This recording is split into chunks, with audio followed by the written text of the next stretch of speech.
In South London, PC Nick Morley is part of the Met's Territorial Support Group.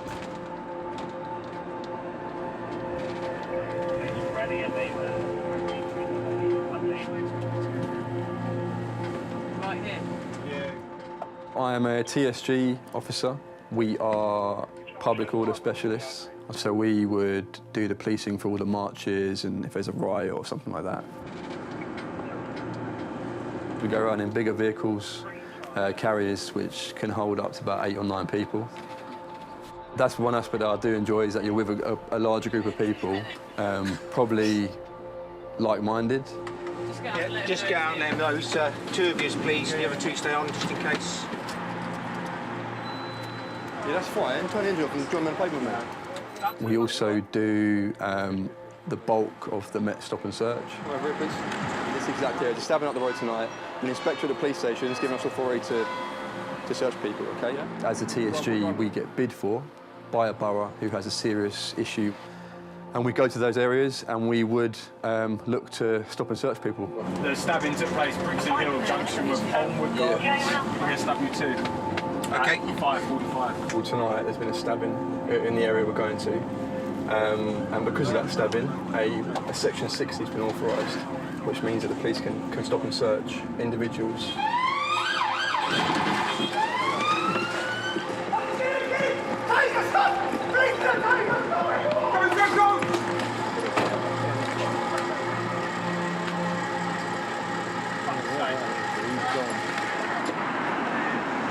I think it's massively important that we do stop and search, because we need to stop these people carrying these weapons. And if we stop someone with a knife somewhere in London that potentially could be used in a stabbing or a murder later in the day, then you know, we've done something good there.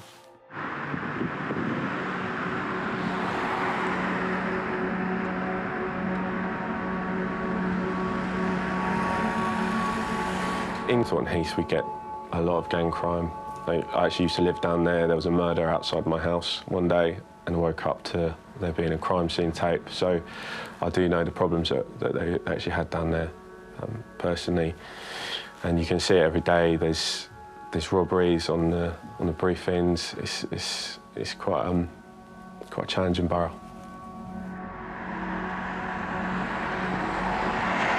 We were in the unmarked car.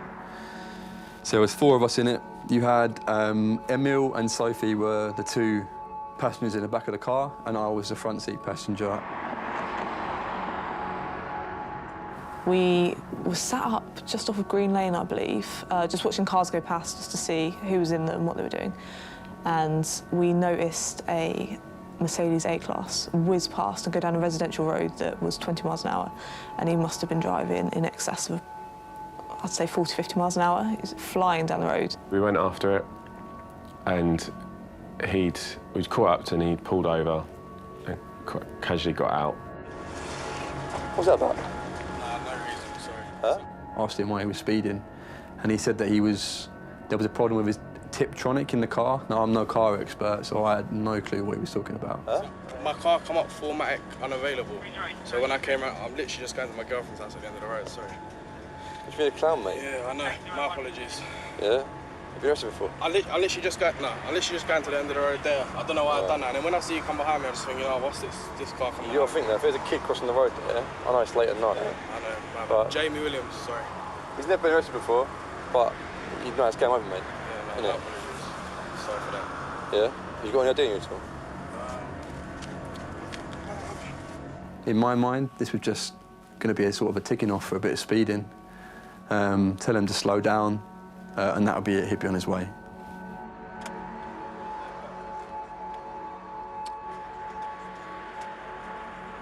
Just jump up, mate. What are you off at doing tonight? I'm literally just going to my girlfriend's house at the end of the road. Yeah. Where are you coming from? Croydon, my house. Where do you live? So I was stood on the other side, kind of having a bit of a look in just to make sure there was nothing there we need to be concerned about. And so I noticed that in the armrest there was a lot of cash, which is something that we would look at a little bit to some degree, a little bit suspiciously. Cash? How much cash is in the car, mate? How much? 30 quid. And I said, OK, it didn't ring any alarm bells for me. I still had no alarm bells ringing with him. Just your mate's house? Just coming from a mate's house, sir. So why's he got... What do you mean? I just come from a mate's house. Yeah. To my girls. To fill out my wallet. That's in there. OK. What do you do for work? I'm a chippy. You're a chippy? Yeah. Or cash in hand? Cash in hand? No. No? I do some self-employed, some employed work. OK. And is there anything in this car now that you can get in trouble for at all? No. No drugs or anything like that? No. Sure? Yeah. How far? It's all... Get out of the car. Get out of the car. Get out of the fucking car! The chap got the car into drive and pulled away. He's flown across the road at high speed. There's no way that you could imagine a police officer being dragged off in a car ending well. I'm doing anything I can to try and make sure I go home at the end of the day rather than end up in a hospital bed somewhere.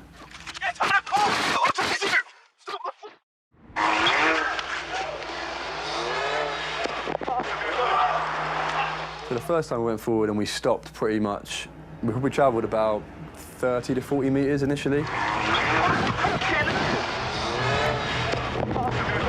Then we came to the abrupt stop.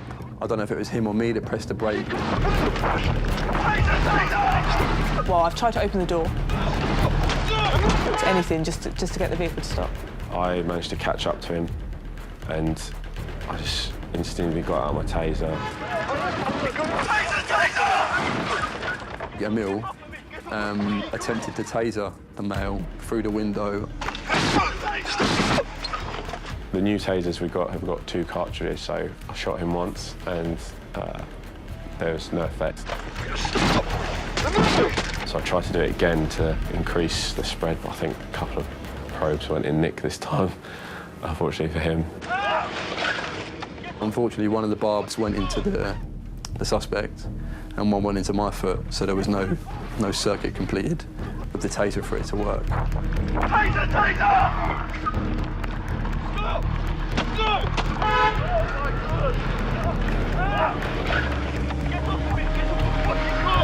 And Nick's in the car on top of him. The car then pulls away again at speed. None of the tasers have worked at all.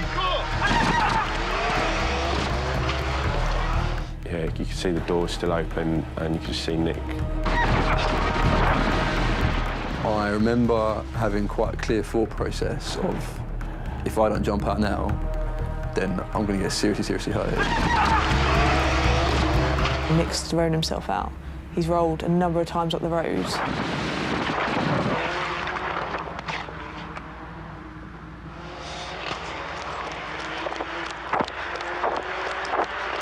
Are you all right? Oh, shit. No. He was just, I think, completely in shock. Pale, just the classic signs of shock, really. So I quickly called on the radio for other units to come back.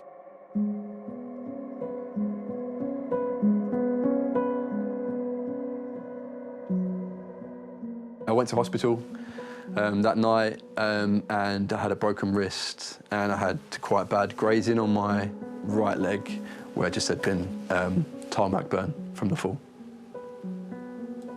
It was probably one of the few incidents that properly affected me for a few days. Sort of, when it's a colleague you see go through that, it's a bit different. I was just scared about how injured he was going to be when we got to him. Like, the fact that somebody's got away, these things happen, that can be dealt with at a later stage, but you don't want to see your colleague injured because somebody doesn't want to be dealt with for something they're potentially doing wrong.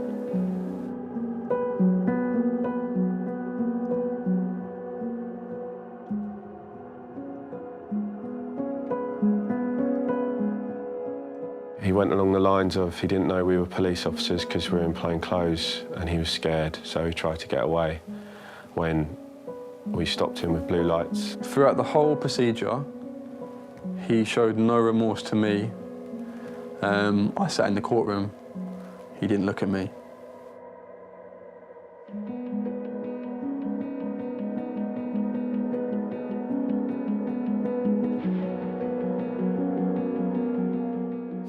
the CPS lawyer was adamant that he was going to get sort of a 3-year prison sentence for the offence.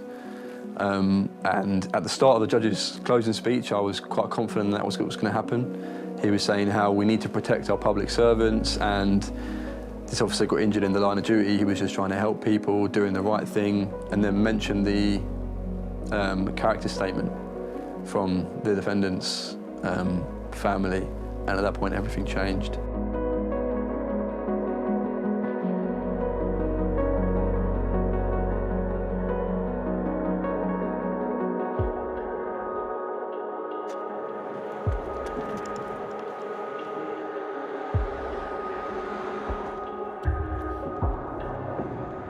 After the sentencing was given in court, his solicitor came up to me and said, would you be willing to go and sit in a room with him? He wants to apologise. And I understand circumstances where people might say yes to that, but I was frustrated at the sentencing, so I refused that. Would I be willing to do it now with him?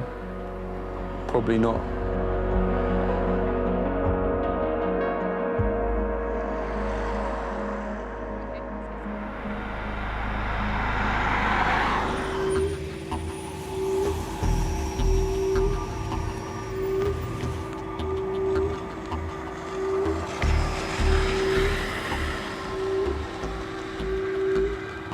I grew up in a small town, a bit like Scunthorpe really, and went into the forces.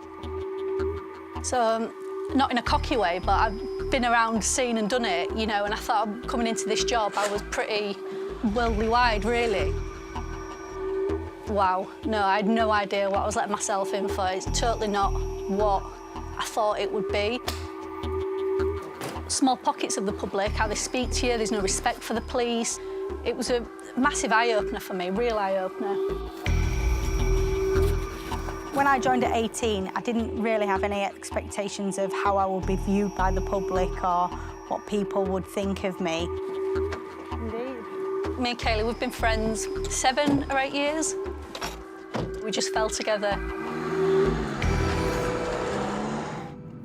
We spend a lot of time out of work together, go on holiday together and walk the dogs together. We're close. Emma is a brilliant police officer. There's nothing that she won't face. What you see is what you get, you know, salt of the earth sort of person. So I saw 2 chaps up here. It was a couple of months ago now. It was sort of like the dead of night and I was driving along. There's 2 and I saw one slip something to the other one and I thought, I'm nailed on. It's definitely a drug deal. I got out and it was a chocolate bar. Ashby is about a mile from Scunthorpe town centre. It's almost like a little town within a town, if that makes sense. It's got its own sense of community, hasn't it? Yeah, it has really, Ashby, yeah. More so than any of the other wards, it's got its own sort of identity.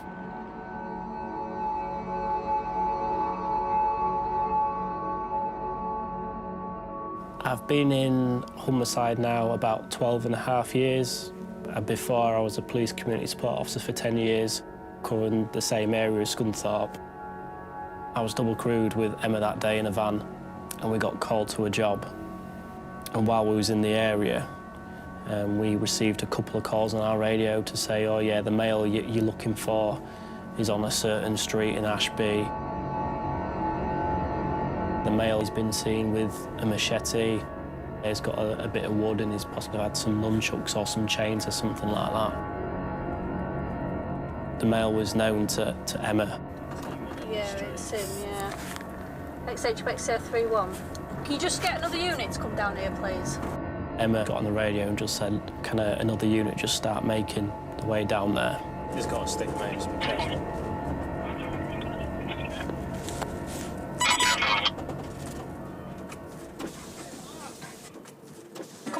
Come here, I want to speak to you. Given the people on the street, we decided to kind of like walk him away from everyone so we could have a chat with him.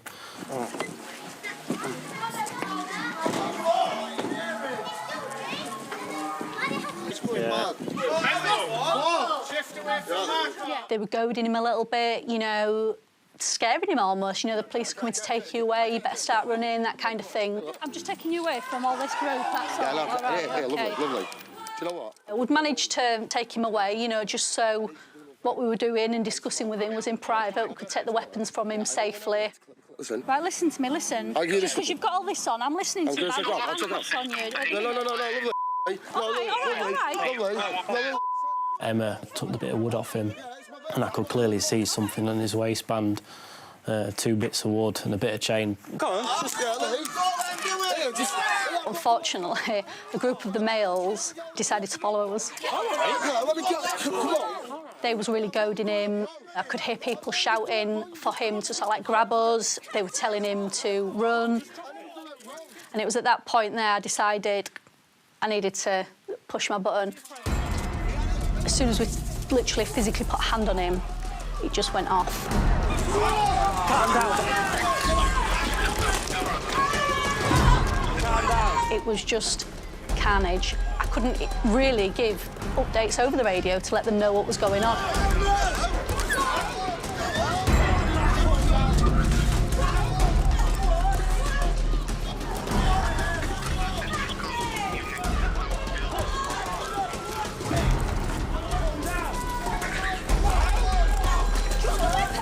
It just literally happened in seconds. He was in a garden. We managed to kind of like corner him almost. He pulled the nunchucks from his trousers and he was actually swinging them. I could hear them. I could hear them shouting. I'm going to swear now as well, but I could hear them shouting like, you know, fucking smack her, hit her, she's a fucking slag. Mate, get off me.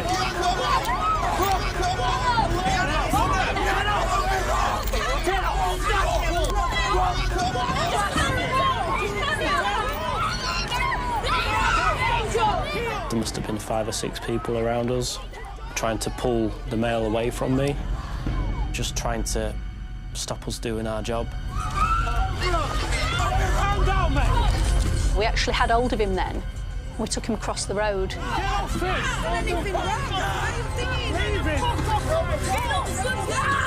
Get off me! Again, this crowd closed in around us. I was actually quite scared. Hey, but you need to move back now! It became quite apparent to the officers who was arriving. It was just a full-scale public order situation. There were police cars everywhere. There were people all over the shop, ranging from like middle-aged people down to small children. There was shouting, swearing, music blaring.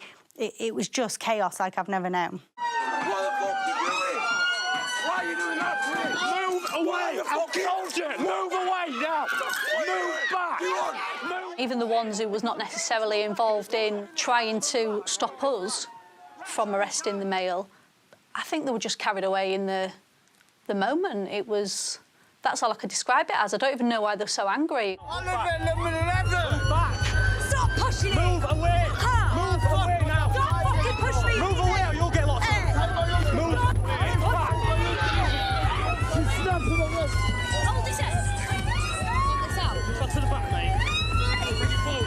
Bring him forward. Right. That's fine. Emma took the male down to the police van with a couple of others. I thought it was probably at that point my opportunity to go speak to her, check she was safe, and ask her what the hell had gone on. There was her in the white top and her in the peach. They were physically pulling me back when I had hold of him, trying to obstruct me. Yeah. They were telling him to like hit us and stuff, you know. We was able, myself and James, to identify the perpetrators. One of them being this female in the peach tracksuit. You're all a bunch of wankers, you actually do your jobs properly. We are, thank you. He was the one that was grabbing her, pulling her, obstructing her, and basically she was the real problem. Armed with this knowledge, I've gone to effect an arrest. Bailey, this one. Yeah.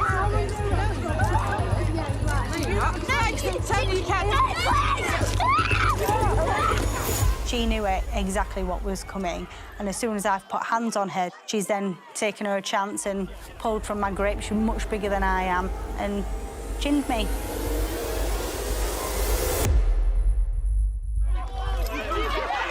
Just watch everyone else. Just watch everyone. Between us all, we took her to the floor in like a control movement.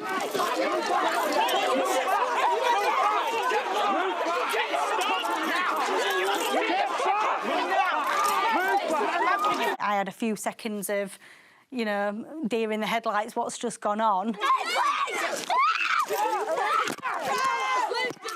I felt quite bad because, like, she's like one of my friends, and it was me who'd pointed out this female, saying, you know, she was causing me problems. So Kaylee's gone to assist me, and obviously took a punch in the face for her efforts. Can you just go inside? Right, move back, or you'll get locked up. I went back to Emma. Right, who's next, Emma? And she identified another female, again distinctive, with sunglasses and, you know, a distinctive jacket, and said she'd done the same.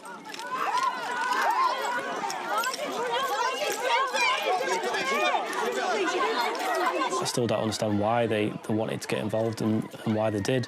Then it suddenly escalated.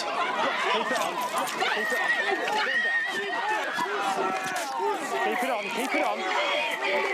You're under arrest for obstruct police.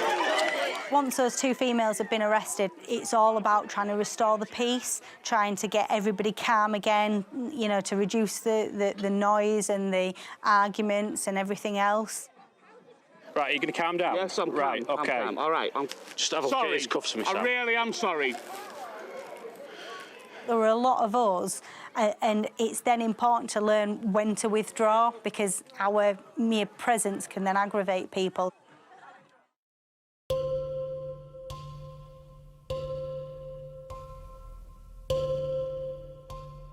I felt quite a lot of discomfort and swelling to this side of my face.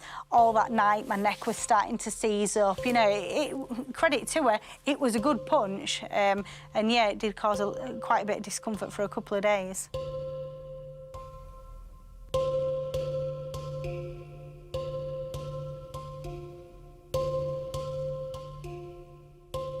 I think it was a bit of entertainment for them. You know, just the way they were goading the male, the things they were saying to us. Yeah, I think it was a bit of sport for them, a bit of entertainment.